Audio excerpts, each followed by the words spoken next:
Alexa, reheat pasta. Reheating pasta. It's cool, right? Yeah, I didn't know you guys put Alexa in a microwave. Yeah, we're putting her in a lot of stuff now. But trust me, there are a lot of fails. Like what? Like...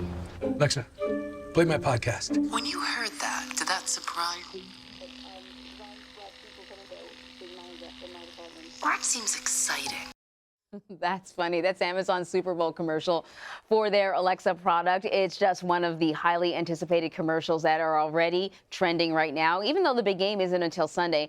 So if you're someone who watches the Super Bowl for the commercials, I admit, you're going to want to listen to this next conversation. Here with us now is Charisse Jones. She's national business correspondent for USA Today. I totally get that commercial. Yeah. Because I'm one of those people that's constantly, I'm sort of a gadgety person. Right. So I'm looking for the next gadget I can buy. Yeah. But so often they just don't do enough for you, you know? Or they do too much. Right, which exactly. is what happens in that ad. Yeah. So Amazon's kind of making fun of itself. You know, Amazon has really become the king of the celebrity cameo in a way. I mean, they won our ad meter last year.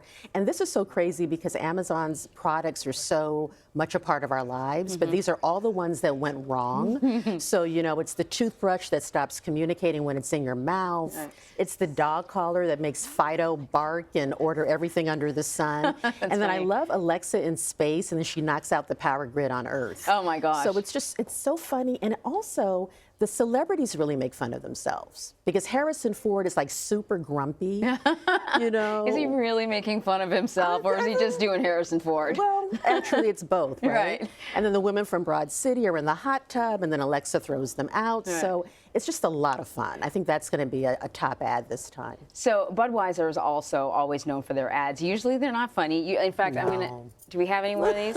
They're usually. I'm not crying. You're crying. The puppy dogs, the horses. Yeah. Let's roll a little bit of this year's ad.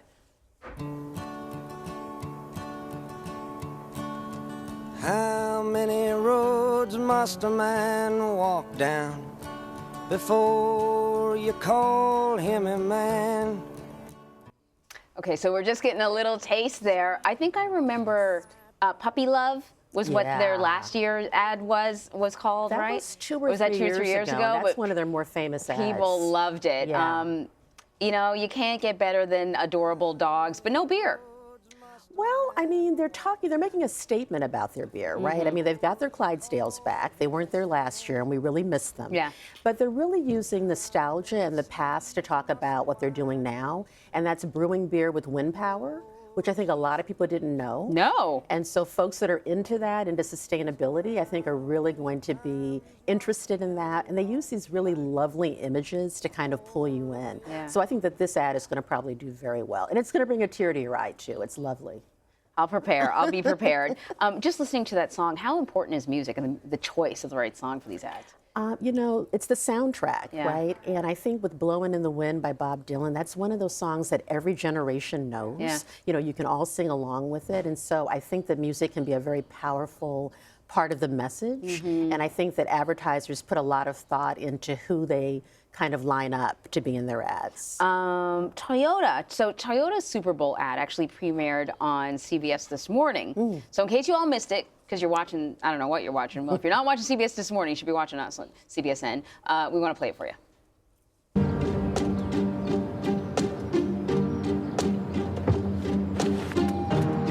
They've said a lot of things about Toni Harris.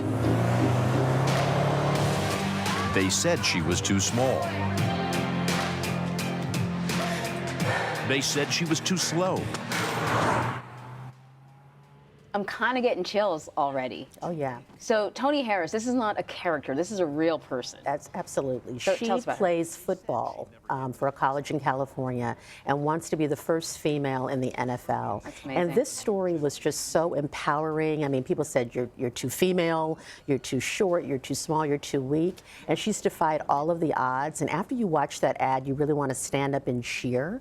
And I think that's really been a theme of this Super Bowl. You have a lot of ads about women's empowerment empowerment with Serena in the Bumble ad. I mean, even Olay is advertising in the Super Bowl in the middle of all the cars and beer and pizza ads. It's skincare for women. Interesting. So they're acknowledging women for the first time in a real way, not objectifying us, but talking about us as fans and as part of the populace. And so I think that that's a really progressive and powerful message we're going to see this year. That is such a shift, because I'm sort of thinking of a burger ad many that burger got a lot ads. right. It was quite controversial. It's sort of nice to see women profiled in a different way. GoDaddy, you know. Oh yes, of course. How could I forget GoDaddy? Exactly.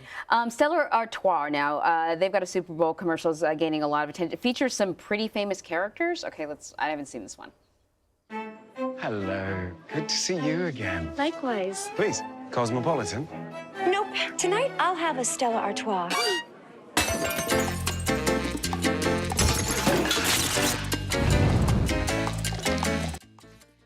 What? Sex and the City's back? I know. I mean, don't we love it? It's Carrie Bradshaw and it's the dude from The Big Lebowski, and they give up their signature drinks for Stella Artois.